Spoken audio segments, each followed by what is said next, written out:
اس بابا جی کی بات سن کر جب میں بولی تو مجھے اپنی آواز اپنی نہ لگی تھی، بلکہ میرے اندر سے ایک بھاری مردانہ آواز برآمد ہوئی تھی۔ میں ان بابا جی سے کہہ رہی تھی، یہ لڑکی خود چل کر ہمارے پاس آئی تھی، اب اس کی شکل اتنی پیاری تھی کہ میں عاشق نہ ہوتا تو کیا ہوتا۔ میں نے اپنی زندگی میں اتنی خوبصورت لڑکی نہ دیکھی تھی۔ میں تو اچھا بھلا اپنی جنزادی سمیہ سے شادی رچا رہا تھا، لیکن بیچ میں یہ لڑکی آ گئی اور مجھے جنزادی سمیہ زہر لگنے لگی۔ یہ لڑکی بہت پیاری ہے اور میں چاہتا ہوں کہ یہ زندگی بھر صرف میری ہی بن کر رہے۔ وہ بابا جی غور سے ساری باتیں سن رہے تھے، پھر کہنے لگے کہ تم نے بھلے سے ہی اسے نکاح کر لیا ہے، لیکن یہ نکاح کسی طور پر بھی جائز نہیں ہے، کیونکہ انسان اور جنات کا کوئی میل نہیں ہے۔ اگر تم چاہو بھی تو اس لڑکی کو نہیں اپنا سکتے ہو، کیونکہ یہ آدم زادی ہے اور جنات کی شادی ہمیشہ کسی کی جنزادی سے ہی ہوتی ہے۔ اس لیے اگر میری تھوڑی سی بھی عزت کرتے ہو تو اس لڑکی کا پیچھا ہمیشہ ہمیشہ کے لیے چھوڑ دو، کیونکہ یہ اور اس کی ماں پہلے ہی حالات سے تنگ ہو کر یہاں آئی ہیں۔ اگر تم اپنی ضد سے باز نہ آئے تو پھر مجھے تمہارا اس لڑکی سے پیچھا چھڑانے کے لیے کچھ بڑا کام کرنا پڑے گا۔ میں نہیں چاہتا کہ میں تمہیں نقصان پہنچاؤں، اس لیے تم بھی میری بات مانو اور اس لڑکی کو نقصان پہنچانا چھوڑ دو۔ دیکھو تمہاری وجہ سے اس لڑکی کو دورے پڑنے لگے ہیں اور یہ پاگلوں کی طرح حرکتیں کر رہی ہے۔ اگر تم نے میری بات نہ مانی تو میں تمہیں قید کر لوں گا۔ تم بھی جنات ہو کر میری طاقت سے واقف ہو۔ کیا تمہیں اپنی آزادی پیاری نہیں ہے؟ وہ بابا جی اس جنات کو کال کرنے میں لگے ہوئے تھے۔ شاید وہ ایک اچھا جنات تھا، تبھی بابا جی کو کہنے لگا کہ میں اس لڑکی کو کوئی نقصان نہیں پہنچانا چاہتا ہوں، بلکہ میں تو اس سے پیار کرنے لگا ہوں۔ میں جب بھی اس کے سامنے آتا تو یہ مجھ سے شدید نفرت کا اظہار کرتی ہے اور مجھ سے ڈرنا شروع کر دیتی تھی۔ مجھے اس کی یہی بات بری لگتی تھی۔ میں تو بس اس کے آس پاس رہنا چاہتا تھا۔ میں آج صرف آپ کی بات مان کر اس لڑکی کو ہمیشہ ہمیشہ کے لیے چھوڑ کر جا رہا ہوں، لیکن میں آپ کو بس یہ کہنا چاہتا ہوں کہ میں نے اس لڑکی کو سچے دل سے پیار کیا تھا۔ آپ مجھے کسی قید میں مت ڈالیے گا، کیونکہ میں ایک آزاد جنات کی طرح اپنی زندگی بسر کرنا چاہتا ہوں۔ جب یہ لڑکی مجھے پسند ہی نہیں کرتی تو بھلا میں اس کے پیچھے کیوں اپنے آپ کو ایک قیدی کی زندگی کے طور پر گزاروں؟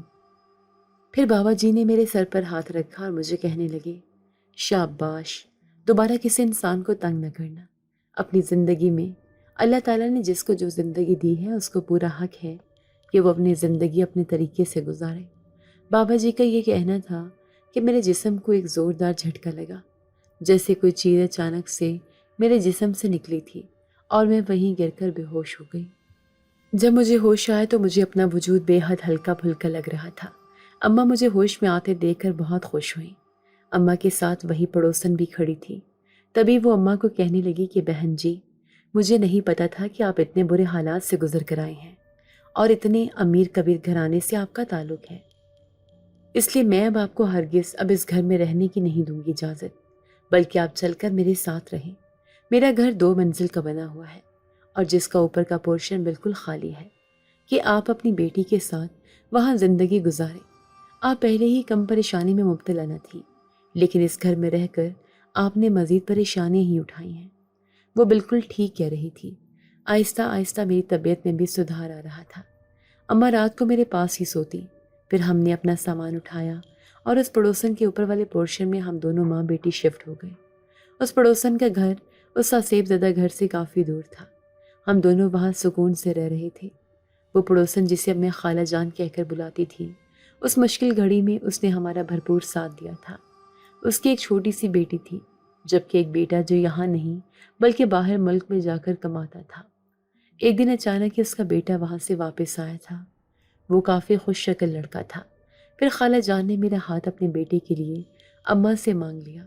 اماں کو بھلا کیا اعتراض ہو سکتا تھا، کیونکہ چودھری حشمت کے ڈر سے اب ہم گاؤں کبھی بھی واپس نہ جا سکتے تھے، اور اگر عمران بھائی پولیس کے ہاتھوں لگ بھی جاتے، ان کی قسمت نہ جانے انہیں کہاں آگے لے کر جاتی۔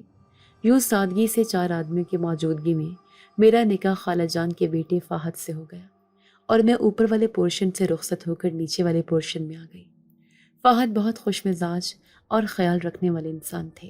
جب انہوں نے میری زندگی کی ساری داستان سنی تو وہ بہت غمگین ہوئے اور پھر مجھے کہنے لگے کہ اتنی مال و دولت ہونے کے باوجود بھی انسان پتہ نہیں زندگی میں کیا کیا دکھ جھیلتا ہے۔ میری شادی کو اب 10 برس ہونے کو آئے تھے۔ 2 پیارے پیارے بچے میرے آنگن میں کھیلتے پھرتے تھے۔ بے شک اماں پہلے سے بوڑھی ہو گئی تھی، لیکن اب بھی میری ان میں جان بستی تھی، اور ان کے بغیر تو میں 1 منٹ بھی نہ رہتی تھی۔ شاید شوہر اور بیٹے کے غم نے انہیں وقت سے پہلے بوڑھا کر دیا تھا۔ ایک دن جب فہد اخبار پڑھ رہے تھے تو انہوں نے اخبار ٹیبل پر رکھا اور خود باہر چلے گئے۔ یوں ہی چائے پیتے پیتے اچانک میری نظر اخبار پر گئی، جہاں پر لکھا تھا کہ جیل سے بھاگے ہوئے پھانسی کے قیدی کو اچانک پولیس نے پکڑ لیا، لیکن اس سے پہلے کہ اسے پھانسی لگتی، مقتول کے لواحقین نے انہیں معاف کر دیا تھا۔ میں ساری تفصیل حیرت اور خوشی سے پڑھ رہی تھی، پھر بھاگی بھاگی اوپر گئی اور اماں کو پوری خبر پڑھ کر سنانے لگی۔ وہ خبر کسی اور کے بارے میں نہیں، بلکہ میرے اپنے سگے بھائی عمران کے بارے میں تھی۔ اس کا مطلب ہے کہ چودھری حشمت نے اپنے بیٹے کے قاتل یعنی میرے بھائی کو پھانسی کی سزا دینے سے منع کر دیا تھا اور انہیں معاف کر کے ان کی زندگی کو بچا لیا تھا۔ اماں اور میں بے انتہا خوش تھے۔ اماں میرے گلے سے لگی آنسو بہا رہی تھیں۔